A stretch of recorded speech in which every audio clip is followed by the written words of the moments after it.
Welcome, Acharya ji. I am Pilani, second year mechanical student.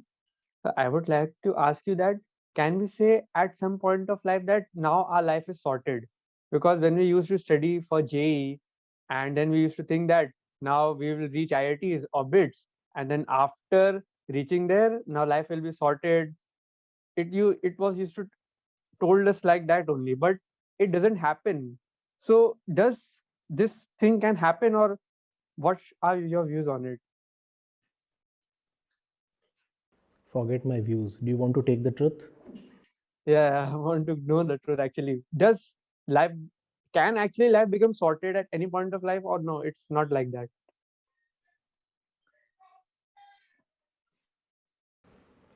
The truth, as in the proverb, is bitter. The truth is that life can never be ultimately sorted. And if you can live with this realization, then you are realized. At no point does life become sorted. If you are too fond of being sorted, then you belong to the grave. That's where there are no matters, no affairs, no quandaries, no tussles, no suffering. As long as you are breathing, there still remains a job to be done. The thing is, the job will remain to be done even after you're not breathing. Life is never going to be finally sorted. Don't ever try to fool yourself or console yourself. That's what we call as the fool's paradise, no? Finally I have arrived. Finally everything is sorted. And if my life is not sorted, I want to convince myself that there have been others at least who have been fully sorted. And their example emboldens me to think that on their lines, I too might be one day totally sorted.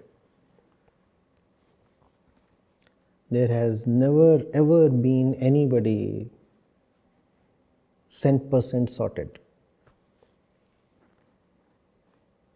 Right?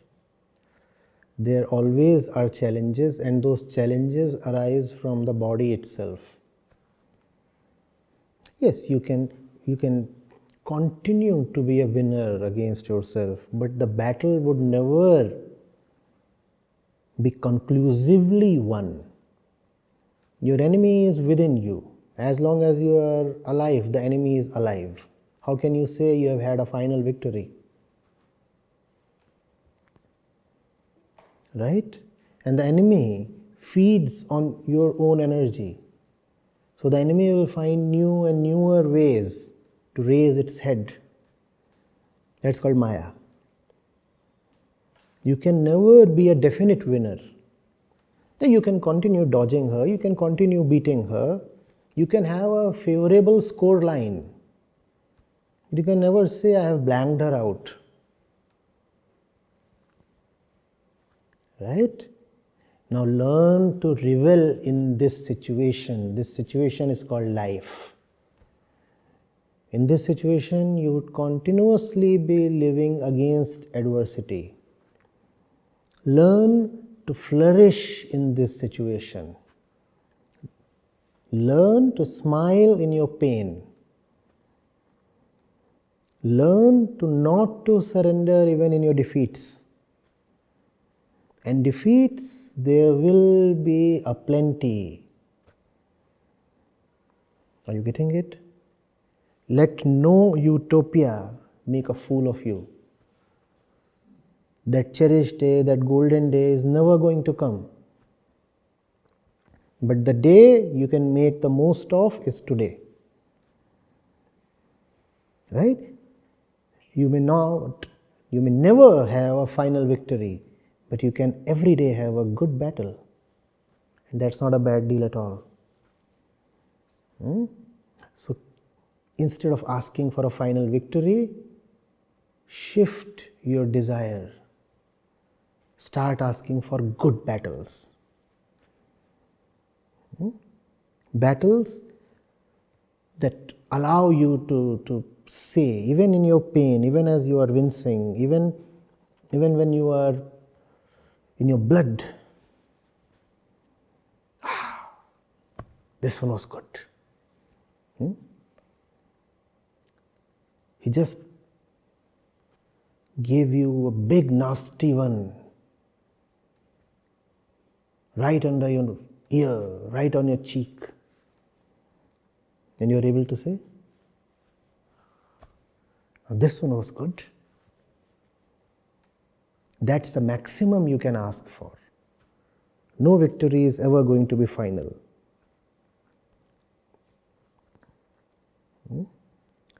Yeah, you're right. When you were writing the J, then you thought this is the ultimate thing. Yeah? Yeah. When you laid your hands first time on her, you thought this is the ultimate thing. Or things rather.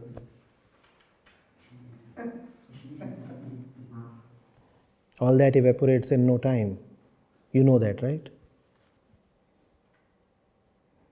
And so, if if we face defeat or if we face pain, then what skills should we possess to still smile in that situation?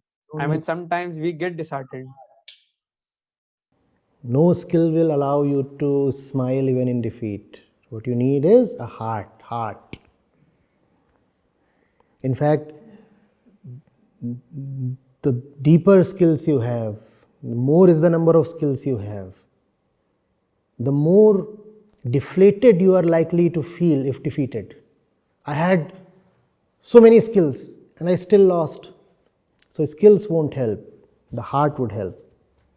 And the heart is not defeated if it is in love. Life can be lived only in the purest kind of love. Otherwise, it is unbearable. Right? Those battles, those bloody defeats, all of them can be tolerated only if you are in love. Otherwise, you will quit. You'll just quit.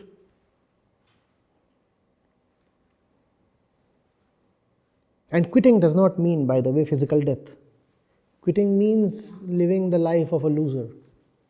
And internally you know that. Externally you might walk around with your head held high and all those things, money and they come cheap. They are very easy to have. Internally you would be broken. Finished. No point living like that. Have a love, I repeat, worth dying for. Have something so tremendous to love that you remain invigorated even if you do not reach that thing, that point, that spot. In the cheap kind of love, you want attainment.